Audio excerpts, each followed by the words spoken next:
Hello. One of these people are you. You've had a long day at school. Or was it the office? Maybe you were shopping. Now you are home.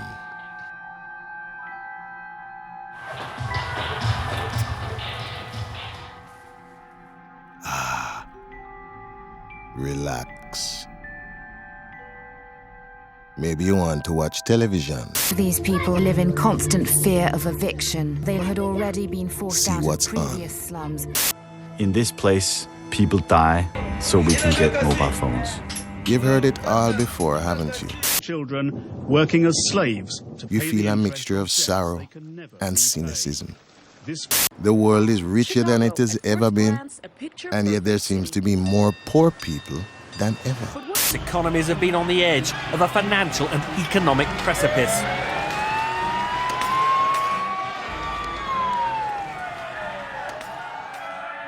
You are falling asleep.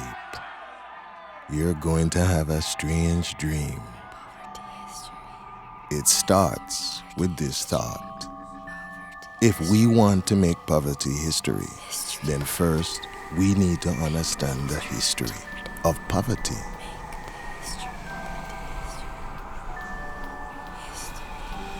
Your dream starts in a library full of floating books. There are voices that seem to come from the books and speak to you. Poverty, wealth, power, powerlessness are connected. Poverty isn't solved automatically by growth. What can we do for them, or what do they need? That's a question which is a little too general in a sense, because there is no one answer.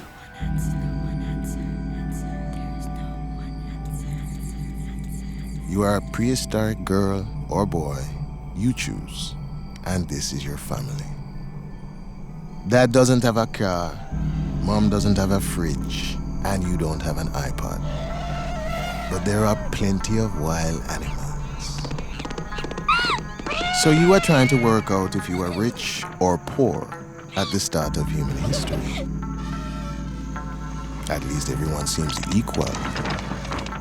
You're hungry, so Dad gets dinner. If you wanted to write a big history of poverty, you could divide it into 3 or 4 different chapters. And you would start, perhaps, with the hunter-gatherer.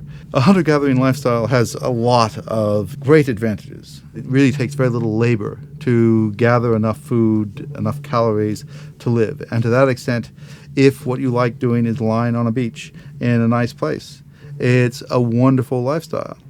But it is not a lifestyle that is secure. The mood of your dream changes. The Ice Age has come, and you don't have central heating in your cave.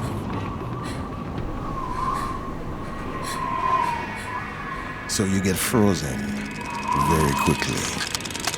Perfectly preserved for a future museum exhibit titled Poor Man. The insecurity of a hunter-gathering lifestyle is that, yes, you could die suddenly. What if there is a sudden change in climate? What if there's a sudden animal flu that kills off the livestock you live off of? The ability to actually plan for and build in a response to those kinds of changes is almost impossible. So much for poverty in the Stone Age. With no food or medicine, you died before you could find out much about it. Now your soul floats over the world's early civilizations.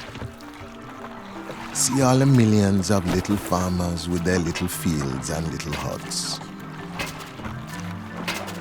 Everything looks poor, except for the 1 or 2 palaces where the kings and chiefs, the billionaires of ancient history, lived. Virtually everybody in the world was poor. Poverty meaning lack of reliable access to basic needs, whether it's food or water or at least the best known health technology of the day, eluded 90% of the world's population. Life expectancy was on the order of 35 years, just about everywhere in the world, less than half our current lifespan. Virtually every community in the world, even in the most advanced societies, were subject to repeated famine. Time has moved on thousands of years. This is an amphitheater in ancient Greece. You have come to see a famous play, but you can't afford the price of a ticket. So you watch it through the gaps in the gates. It's about a Greek god called poverty. It's more or less the first time that there's any sort of debate or discussion about poverty, certainly in historical records. The setup of the play is that two Athenians have looked at the world and thought there's something wrong here. No, who are you? Oh, you look terrible. I'm poverty. I've lived amongst you for so many years. Oh, great Apollo, oh, ye gods! How can I escape? Oh, it's poverty, the most evil monster that ever breathed upon the earth. We shall drive you out of Greece! Drive me, poverty, out of Greece? That would be disaster for humanity. If wealth is distributed to everyone equally, then no one will ever work hard again. No one will want to make clothes or shoes, lay bricks, plough the fields, or gather the harvest. You're talking crap, because everything on your list will be done by slaves, of course. Yes, but if everyone was rich, no one would want to engage in the dirty business of selling slaves. It's the way the world works. Essentially, poverty is what makes the rich rich. What we have is poverty located at the very center of the operation of the system, as the engine of the system. When that happens, we begin to perceive poverty as something natural, something inevitable, something that we will never be able to rid ourselves of.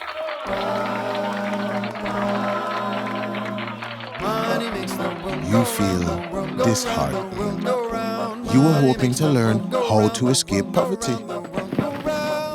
Instead, they said, poverty makes the world go round, the world go round, the world go round. Poverty makes the world go round, the world go round. So, now you know you are going to be poor for a long, long time. But history has a new concept that can help you. Charity. All the world's religions offer it. But which one has the best deal? You find yourself bang in the middle of the Middle Ages and the Middle East. In a strange room, there are planks of wood, saws, hammers, and menorah. You must be a Jewish carpenter. You start barricading the door. But why? In urban areas, and for example in a city such as Cairo, which would have been a population in the late Middle Ages of 200, 250,000 people, there were large numbers of people who slept out of doors. There were also people who slept in very primitive or simple accommodations, people who lived in small huts, people who lived in tents, people who slept in ditches or on benches by the side of the road. You aren't that poor yet, but you might be. You owe money in taxes. Soldiers might arrest you. Then how would you and your family survive? During the Friday prayer, the beggars would line up outside the mosque. Sometimes wouldn't even bother to go in and pray, but they would line outside the mosque. And when the worshippers would come out from the Friday prayer, they would beg. Nobody thought that you would abolish poverty. Poverty was simply accepted as a fact of life. Charity is a good deed. If you give alms to the poor, this is a way of, in a sense, making up for your own sins and bad deeds. A single act of charity closes 70 gates of evil. The only gift is giving to the poor. All else is exchange. The wise one, rejoicing in charity, becomes thereby happy in the beyond. So you begin to write a letter to your local rabbi. I've never asked for money from anyone, but I have debts owed to Muslims. I'm in hiding. I'm watching my children and my old mother starve. I throw myself before God and you to help me.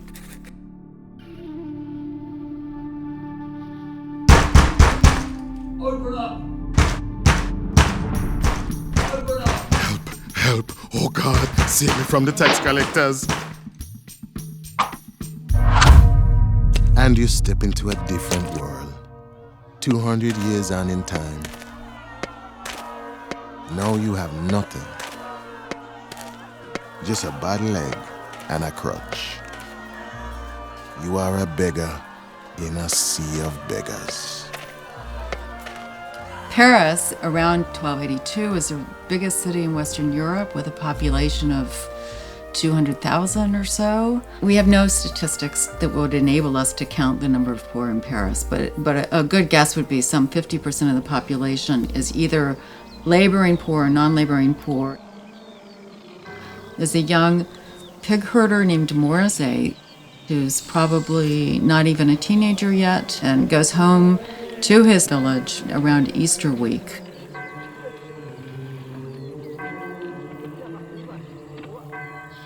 As soon as he gets home, something happens to his legs and he can't walk anymore. His brother allows him to stay for 2 months, but then he says to him, look, I have 5 kids to support and a wife, you've got to move on. So he goes on to the local village hospital, stays there for around 2 months. By this time, his disability has erupted into an enormous oozing tumor in his legs, which is annoying the other inmates because of its smell. They encourage him to seek a miraculous cure at a shrine in Paris. There are thousands here like you, beggars in the church. You are attending a funeral, but neither you nor any of the other poor people here knew the man who died. What's important is that you have heard he was minted, one of the richest landowners around. There is a sermon. Let all the brothers strive to follow the poverty of our Lord Jesus Christ, and let them rejoice when they find themselves among the poor, the weak, the sick, and those who beg. Don't say that, you think to yourself, or everyone will want to try this lifestyle. Too late. The crowd has doubled in size, and it is full of monks in robes, begging like you. Suddenly you get a new kind of religious order that is imitating the behavior of the poor themselves. So Franciscan order, the Dominican order, and part of their expression of their own piety and self-abnegation is to go out begging in the streets. And those beggars were then in competition with the real poor. The basic lesson of medieval poverty is that there are bureaucracies and systems being built on the sufferings of others all the time, and that's true now as it has always been. And you look at your average medieval cathedral, maybe designed to honor the poor, and yet I don't think many of the statues and monuments are very eatable or helpful. At last, money left by the rich nobleman is being handed out by the priests. Make sure you get some before it runs out. We have examples of wills in which furriers and other kinds of merchants were setting aside large amounts of money, in one case enough money so that 20,000 people apparently were given 1 penny each at his funeral. Apparently there could be accidents of people being crushed in these almsgiving events. And look at yourself now. You are the ruler of a Latin American civilization, the Incas. You were rich, but you are about to become poor, faster than anyone else in history. The era of colonialism has begun. The Spanish have conquered your country. If you fill this room with gold, they won't kill you, so they say. Poverty is the consequence of plunder. Behind every single form of modern poverty, you find the use of force. Now you have been put in prison. You see your people are dying. The colonizers brought new diseases with them, influenza, syphilis, that are killing half your people. Europeans made Latin America poorer in many ways. Their land was taken from them, they were displaced, they didn't have the means to sustain themselves, and they were obliged to work in the plantations, in the haciendas, in the mines, so that they could extract the silver and gold which Europeans valued. This is what turned vast numbers of Latin American peoples into effectively the wretched of the earth. The Inca emperor has his own dream within your dream. The world does not look like it does today. Europe is not yet much richer than anywhere else. You wonder how all that changed. Latin America offers a clue. European colonizers are laying the foundations of modern poverty. You look through the clouds at Africa, trying to see if they are hungry yet. West Africans were economically savvy. Those who participated in economic productivity or economic production were numerous, especially the ordinary people.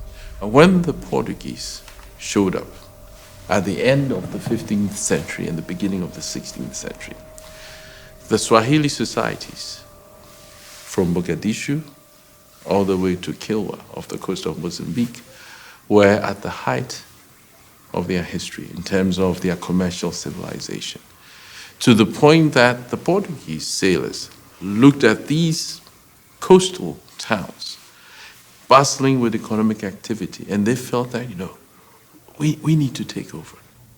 In many communities, land was relatively abundant, and by accounts of missionaries and soldiers, they rated Congo's agriculture as more productive than Portugal's. And in the area of two crafts or industries, one was textiles, the other was iron making. They considered these equal to the best in Europe. When you look at this phenomenon in terms of planetary history, Europe until 1492, more or less, was a peripheral part of the world system. In that respect, you could say it was relatively poor, and so on and so forth. But that wasn't the case everywhere else. In fact, if you look at Africa, Asia, and America, you will have seen societies thriving in their own terms. Then afterwards, that situation changes radically. An iron ring around your neck. You, the emperor of the Incas, are being executed. The technical term for this painful death is garroting. See? And you feel yourself falling, then crawling through the center of the world. You emerge on the other side, in China. A young girl in a huge field. Nothing can grow here. There could be a famine. And yet you feel safe in China.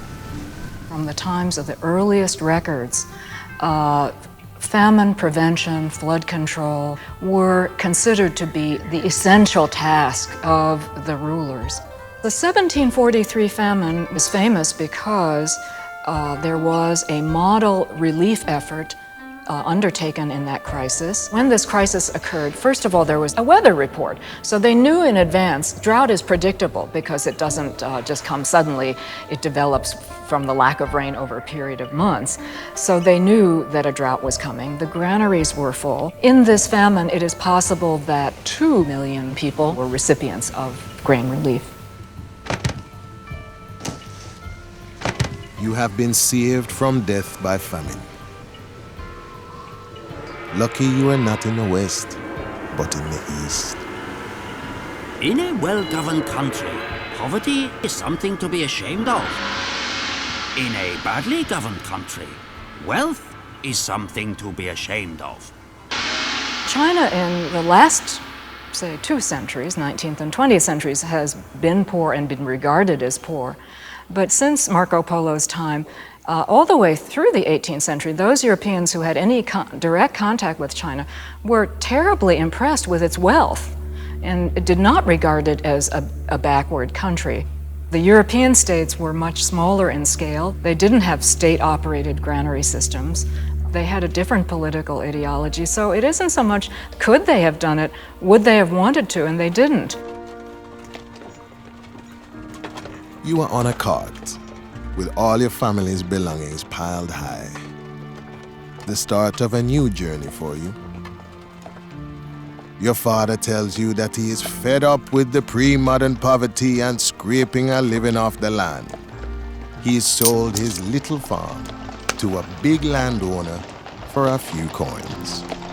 And all your neighbors' daddies have done the same.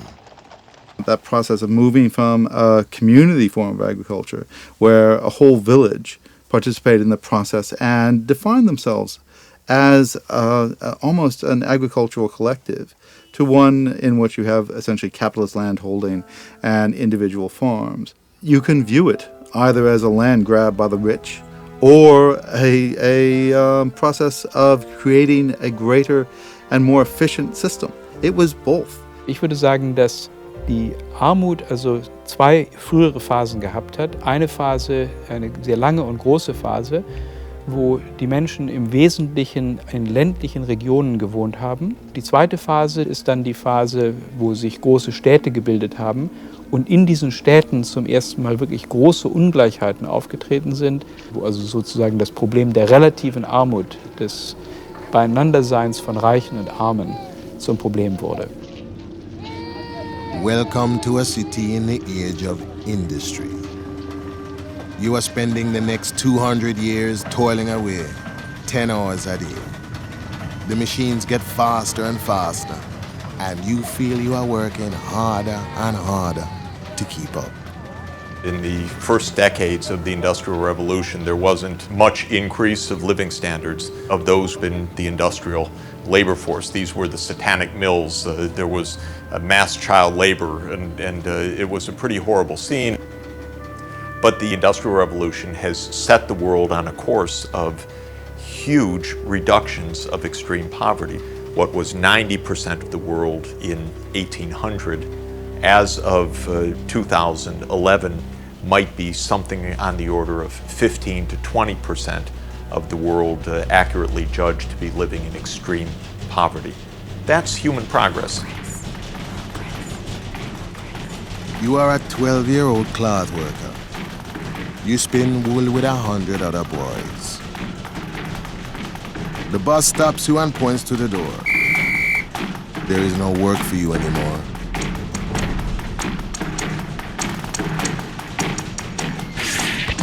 War has disrupted your markets. Your factory cannot deliver the yarn to the weavers.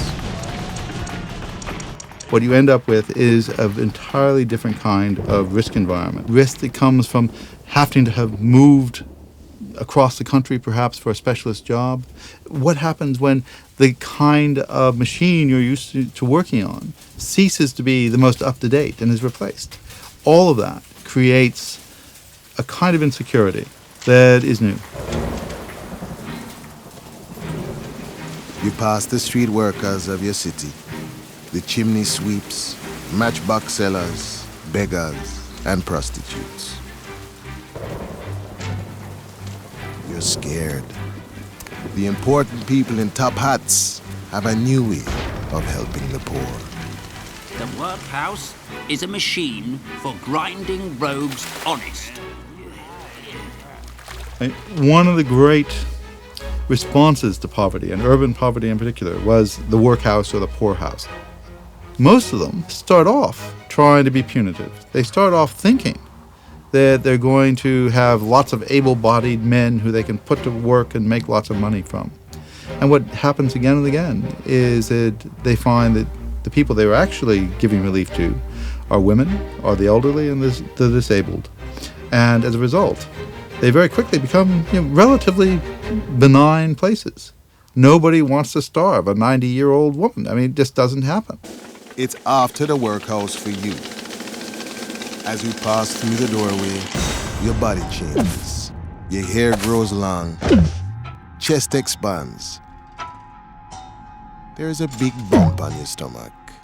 person I always come back to is a woman named Jane Brown. She was a 17-year-old prostitute living near Covent Garden. And she got pregnant. She had nowhere to go. She had no family. She had no resources. And so what she did was she waited until just before she was due to give birth. And then she simply presented herself at the door to St. Clement Danes workhouse. And of course, there was nothing they could do. The baby wasn't going to wait. And so she ended up in a specialist maternity ward in the hospital, giving birth to a very healthy young boy, staying in the workhouse against all the policies of the parish for the next 6 months. And in effect, she played the system. The poor figure out how the system works and make it work for them.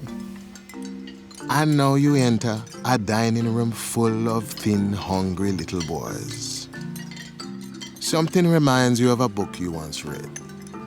The boys are being served a horrid-looking soup. One of them, perhaps he is your son, stands up and walks up to the man in charge and holds up his bowl and says, Please, sir, I want some more. Blimey, he wants more.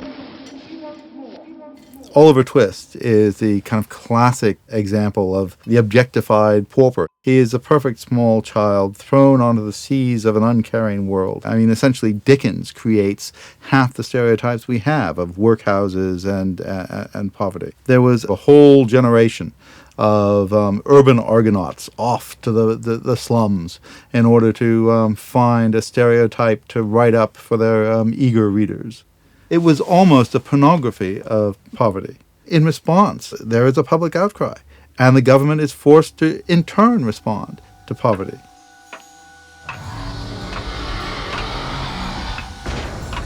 The rich often seem to want to help the poor, but it never seems to change the system. Ahead of you, you see Karl Marx, the founder of communism. You ask him, why are the rich getting richer, but not me? The rich will do anything for the poor except stop exploiting them. Karl is nice and makes you a cup of tea.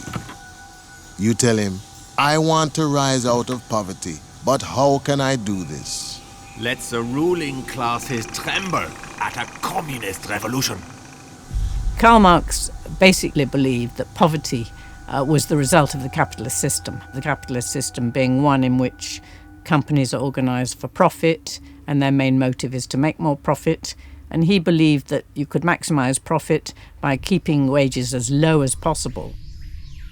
You look around for the revolutionary industrial proletariat that Uncle Karl told you about, but you find yourself swept along in a different kind of crowd. Thousands of peasants and freed slaves are going up into the mountains of Brazil. Now you are a follower of a renegade preacher, Antonio Consigliero, whose teachings combine Christianity, communism, free love, and of course, the end of the world. The reign of God is nigh. He will descend in majesty, cast down the mighty and exalt the sufferers, the poor, his poor.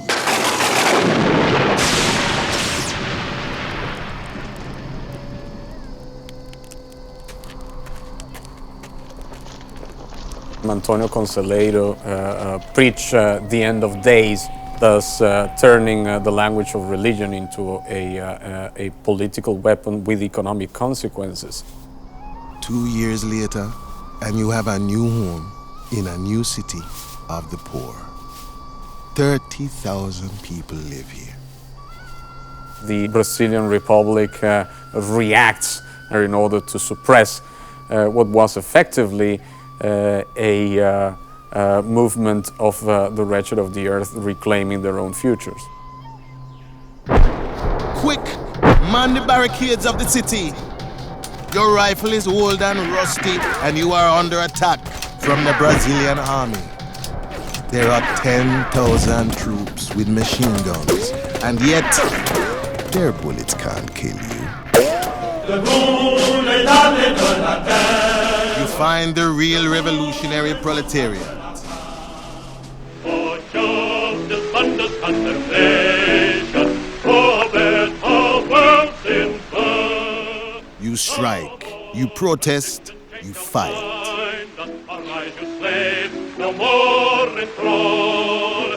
So comrades, come on and rally. Across the world you overthrow governments, though sometimes you have to settle for equal rights and higher wages. The elite doesn't just give way. Mass improvements, I think, come from people organizing themselves. The poor get the poor out of poverty. You are on your way up in the West. The government builds sewers and installs water pipes.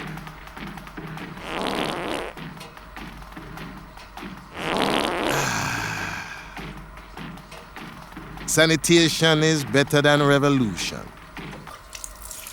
What did begin to change in the industrializing countries in the middle of the 19th century was a rise of real incomes, even in the working class.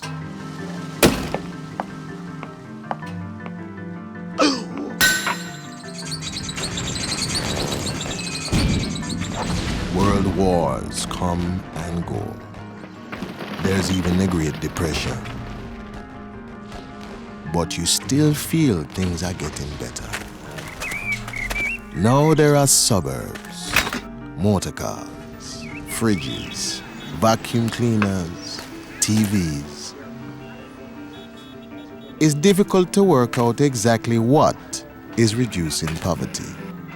How did they achieve that? That's the interesting question. Science and technology. Social housing. Agricultural productivity. Revolutionary movements. A bit of free market ideology. Growth was very fast, and we don't really understand why suddenly growth catches up somewhere. Economists are just not able to predict, like, you have to do this, and growth will catch up. There is no, kind of formula that helps to do that. When it happens, if it happens, then, a lot of problems get solved. You're on top of the world again. But time has moved forward to present day. You look down and you can see the same things you saw in Europe and America. Now in India, China, Latin America. There are industrial zones, modern hospitals, apartment blocks, and theme parks. Poverty is on the way out, slowly but surely. There are fewer people who live under $1 a day today than 5 years ago, than 5 years before, than 5 years before. It's very unequal in some countries more than others, but it's kind of happening. You toss and turn in your sleep. You think while few people are starving, there is still a massive underclass servicing the rich. Why are they still there? You want an answer.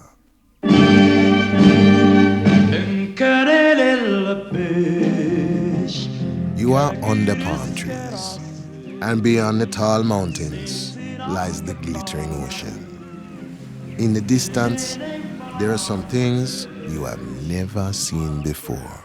By the end of the 19th century, there was already a sustained movement out of poverty for those parts of the world that were industrializing. That, of course, begs lots of questions. What about the rest of the world? What was happening? Was it improving their standard or not? What did the colonial era mean? We see a world of inequality, in which you have Europe as the center of accumulation of wealth and power, and the rest of the world being progressively submitted to its rule. Africa's poverty has deep roots. The slave trade devastated societies and devastated the continent. Africa stood out with the intense poverty, with the lack of infrastructure, with the massive disease burden. It's a busy market and you are selling cloth. People are paying you in beautiful shells. These are what you have used for centuries as money. Every time you sell a garment, you put more shells in your jar. Then the colonial police arrive. They don't like your money. Cowrie shells, for example, was an important form of currency. It was one of the local currencies that colonial governments tried to make illegal. So irrespective of how wealthy you were, and if you dealt in trade, you dealt in textiles, or you were a former slave owner or whatever, you had loads of cowrie shells, you found out that it had become rubbish, essentially overnight. The whole of the European imperial project was about creating an international global system that, in economic terms, creates the poor. And that is the origin of that notion of the third world. Look, your skin has turned a shade of brown. You are in a camp somewhere else.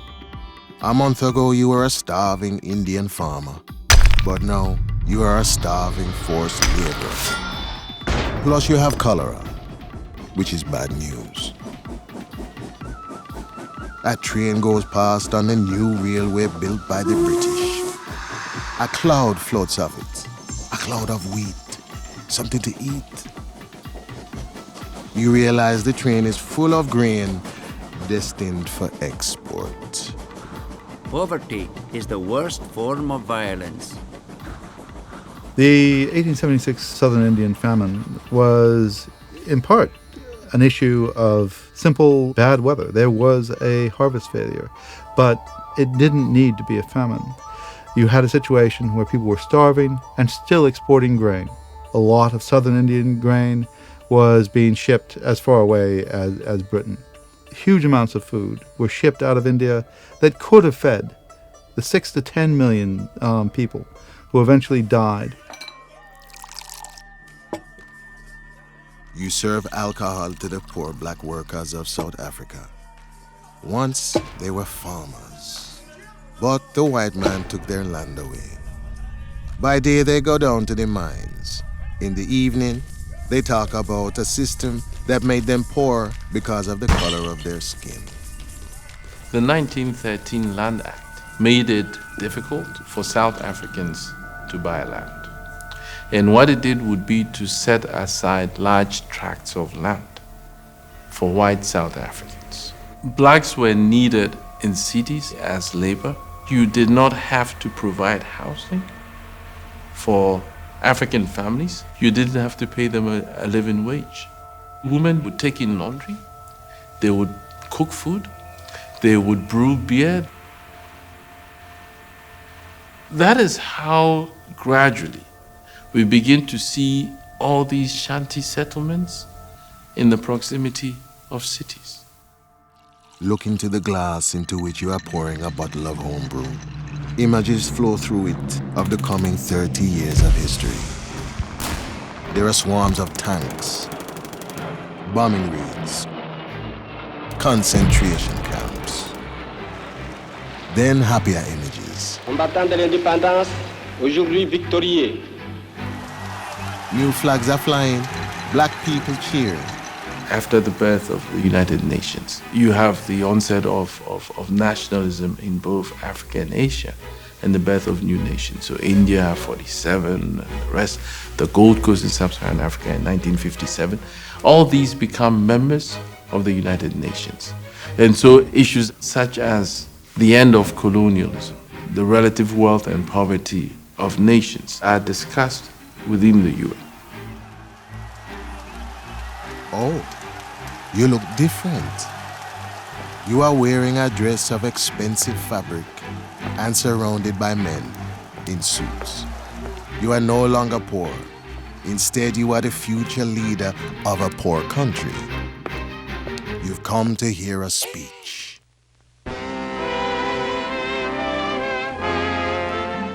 More than half the people of the world are living in conditions approaching misery. Their poverty is a handicap and a threat both to them and to more prosperous areas. For the first time in history, humanity possesses the knowledge and skill to relieve the suffering of these people. A new chapter in the history of poverty is beginning. The world is now divided into rich countries and poor countries. The rich countries at long last admit they have to help the poor ones. If you look at the way in which people were thinking in the 40s and 50s, the idea was that we could create a working system that addressed poverty across that whole global economic system. Oh, a lift. Press the highest button.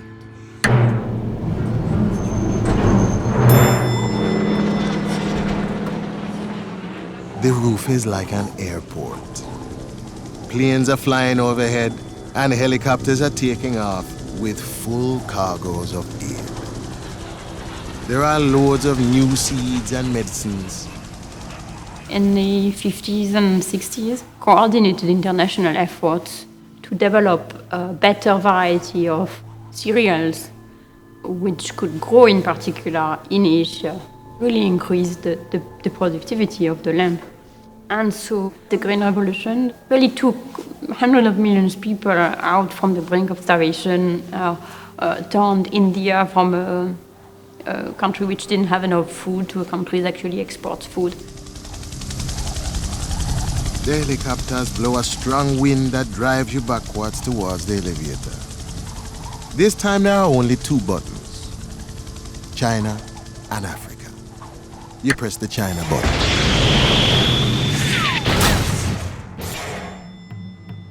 You join a queue on a giant communal farm.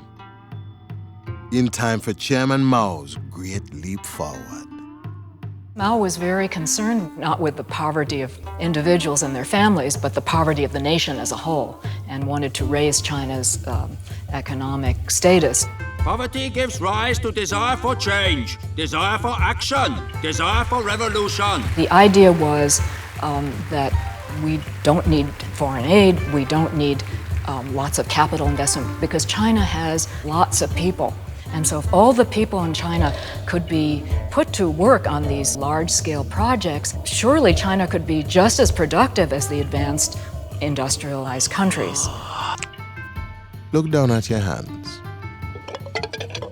You are holding pots and pans and metal farming implements. Everyone else's hands are holding the same thing. Ahead is a big fire. In order to make China productive in steel, he said everybody should have their own steel furnaces in everyone's so-called backyard, or every commune's backyard. And so each commune was under strict orders to produce a certain amount of steel. And people didn't have the means to do this. They were told they could melt down their pots and pans. It was terrible, unusable, most of it. Nothing left to cook with. But that's okay because there's nothing to eat anyway. Mao's Great Famine, or the Great Leap Forward Famine, was the horrible outcome. It was a cataclysmic event which had an enormous mortality toll. The accepted figure now is 30 million excess deaths over 3 years. If only you had pressed the button in the elevator marked Africa. And there it is again. Run for it. Press the other button. You are shown to a seat at a big table. A black man, surrounded by white businessmen. They all address you as Mr. President. Ghana was the first independent African country, and it had a great leader, Kwame Nkrumah, from 1957. Ghana, your beloved country, is free forever. The aid piled in at that stage, a lot of credit from private companies as well as aid from the West. It is clear that we've received, as a continent, enormous amounts of aid. The outcome or the results are questionable. They want to help you build factories in your young country, which they say will make your people rich. One man says, first, you have to build the biggest dam in the world. Then another says, we will help you by lending you millions of dollars. All you have to do is promise to pay it back at a huge rate of interest. They built this huge dam, the Volta Dam, and created this entire new lake. The idea was that Ghana would become the world leader of aluminium refinery and bauxite, and it was really a sort of Brave New World idea. So they did produce the raw material, but it wasn't very efficient, and the returns from that were abysmal. The belief was very much if we could just give the countries more resources, undertake the right projects, build the biggest dams, then trickle-down economics would work. The economy would grow and the benefits would go to everybody. Africa and much of the developing world accumulated debts, money that should have been grants in the first place were loans instead. When these countries couldn't repay these loans, they were really put through a squeeze by the IMF and the World Bank. Development ideas went out the window. Big projects usually fail. The debt prevented Ghana growing for the next 20 years. Paul Nkrumah was thrown out of power.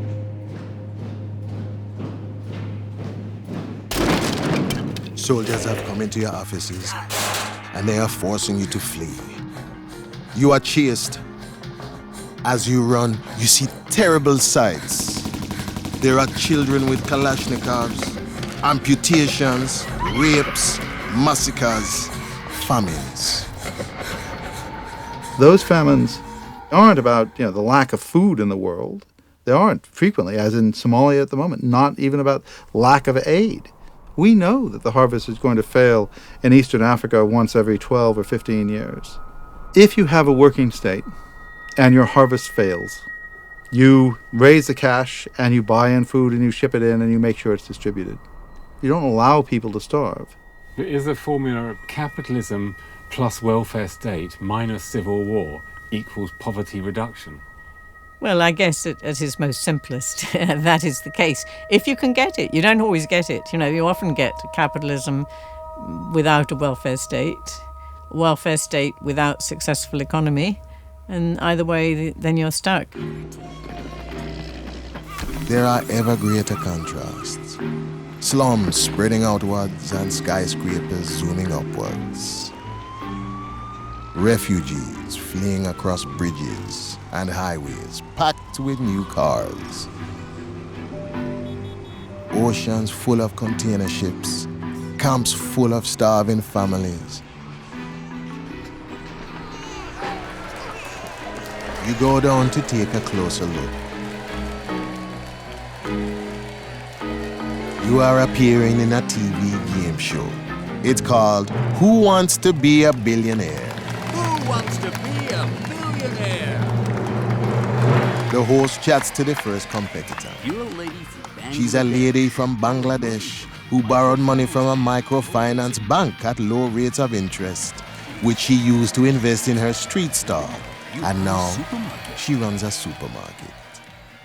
The most important way of getting out of poverty is to make sure that everybody can earn their way out of poverty one way or another. Lula, the ex-president of Brazil, he was born into poverty, and he had some ideas about how to help others out of it.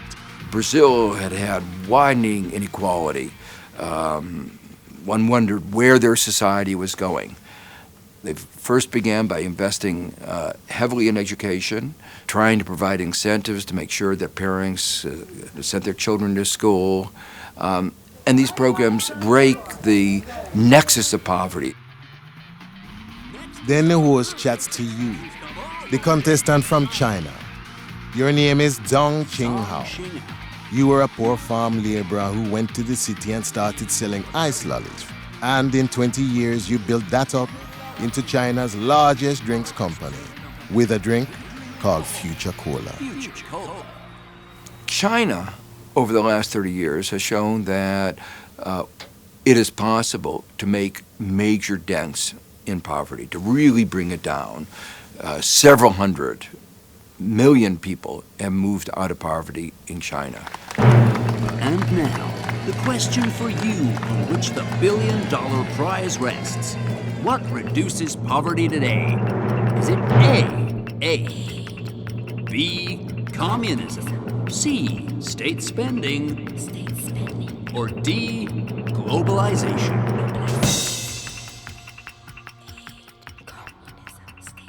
The kind of mobility that's possible, both geographic mobility and social mobility, is something welcomed even by the very, very poor people who go to the cities, who, you know, are construction workers and don't get paid and get abused. And you hear all of these stories. Why are they there at all? They're there at all because it gives them an opportunity, at least, however cruel and uncomfortable, to better their circumstances.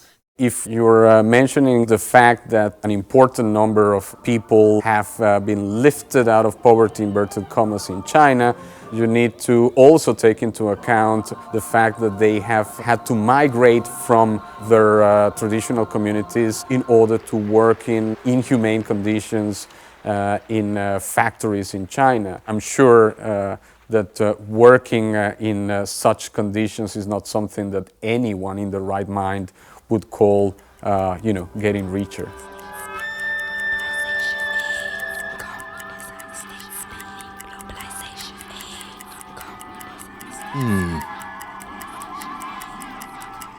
It's still so difficult to decide. But you go for globalization. The host says that is the correct.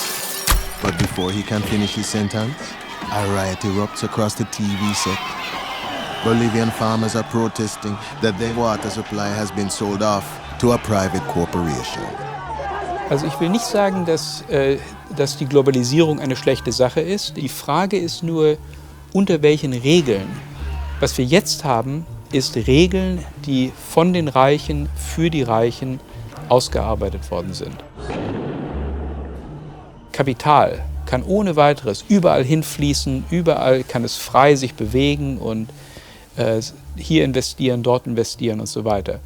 Aber Arbeitskraft kann das nicht. Also ein armer Inder, der seine Arbeitskraft zum Beispiel, der gelernt hat, wie man Haare schneidet und seine Friseurtätigkeit in Deutschland oder in Amerika ausüben möchte, der wird nicht reingelassen. There is a very long queue in front of an embassy. You want a visa?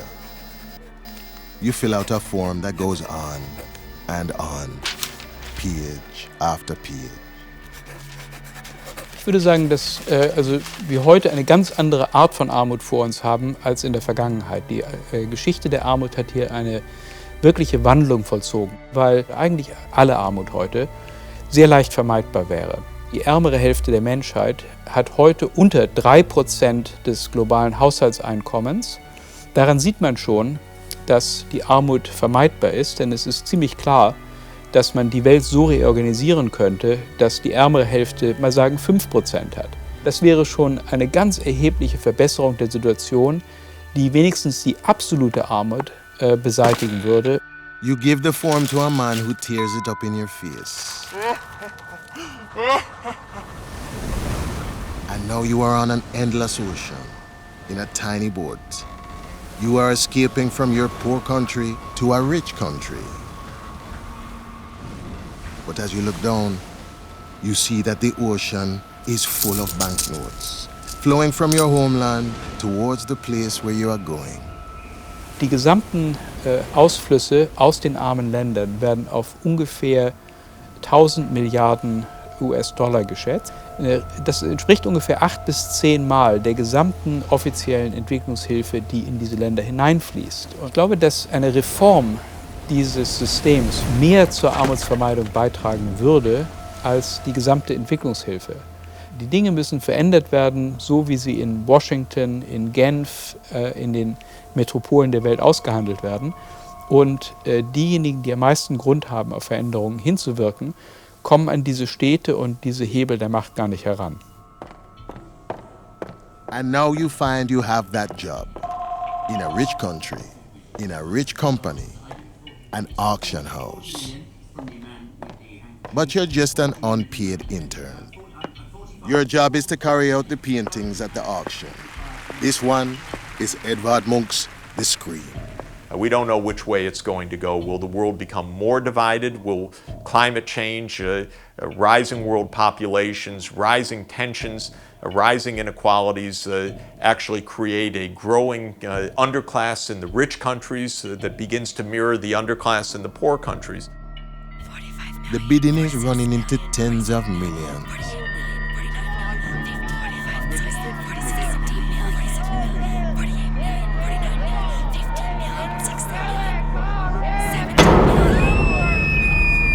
Every time the auctioneer brings down his hammer, you hear the painting scream and see another apocalyptic future.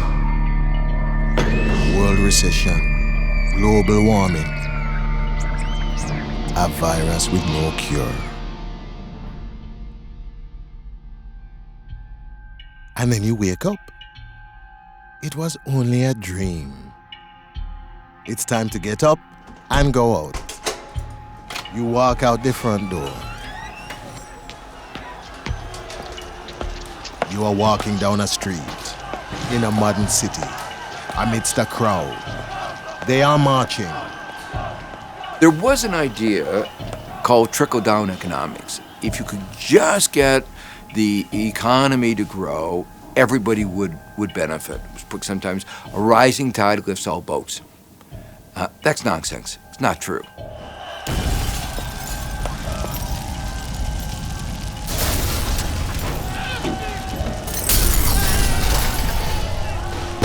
There's been a remarkable increase in inequality. So it's not even stagnation we're talking about. We're talking about very marked declines of people at the bottom. You start off with a problem, and the minute you get the solution right, the middle classes and the rich pile in and take all the resources. The rich get richer while the poor get poorer. When that becomes a widespread perception, that could have severe consequences for our economic and political stability. You turn a corner. You see a house. It's my house. Your house. These are all the things you own. All the things I own. And this is your mirror. My mirror. And it's like a moment from a dream, except it's real. And now you are poor.